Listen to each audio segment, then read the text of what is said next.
Let's walk through the evaluation of a thyroid nodule.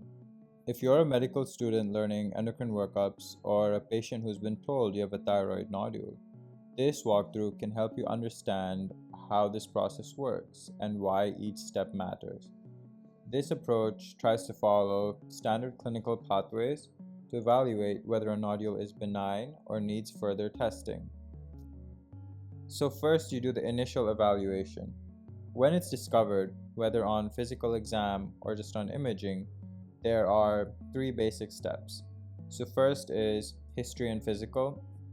Check for any symptoms like hoarseness or trouble swallowing, dysphagia, previous exposure to radiation, fast growth, or any family history of thyroid cancer. Next would be the TSH, thyroid stimulating hormone level, to determine whether the thyroid gland is overactive or normal or underactive.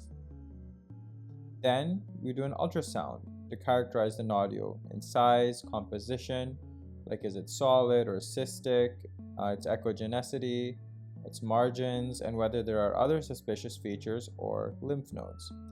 And this helps us develop our initial workup and set the direction for the following steps. So next we would interpret the TSH result. If it's low, it could mean that the thyroid is overproducing hormone, meaning the nodule could be hot or hyperfunctioning. So to check that, we would use thyroid scintigraphy or radionuclide scan, which shows whether the nodule takes up more or less tracer than the surrounding tissue.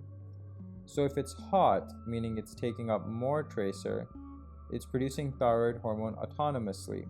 And these are almost always benign, so you don't need to do a biopsy.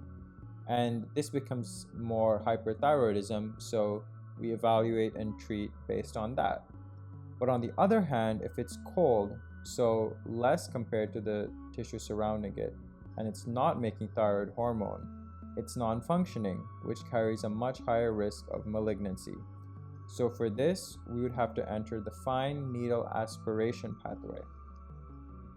Now let's move up a bit again. If the TSH is normal or elevated, this means the thyroid isn't overactive. So we wouldn't scan, and we decide whether we want to biopsy based on suspicion.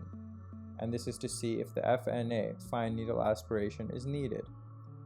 On ultrasound, certain features suggest malignancy, like microcalcifications, irregular margins, taller than wide shape, hypoechogenicity, increased vascularity, and suspicious lymph nodes, as we discussed earlier. And if these features are present, or if the nodule is greater than 1 centimeter and meets criteria, we can proceed to an FNA. And if it's indicated, perform the FNA and send the sample for cytology to classify it as benign, indeterminate, suspicious, malignant, etc.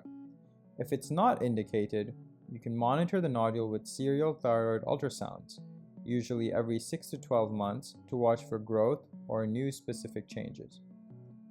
So a quick summary. Always start with TSH plus ultrasound. Low TSH, scan. If it's hot, it's benign. If it's cold, biopsy. Normal or high TSH, skip the scan and biopsy if the ultrasound is suspicious. If not, monitor with follow-up imaging.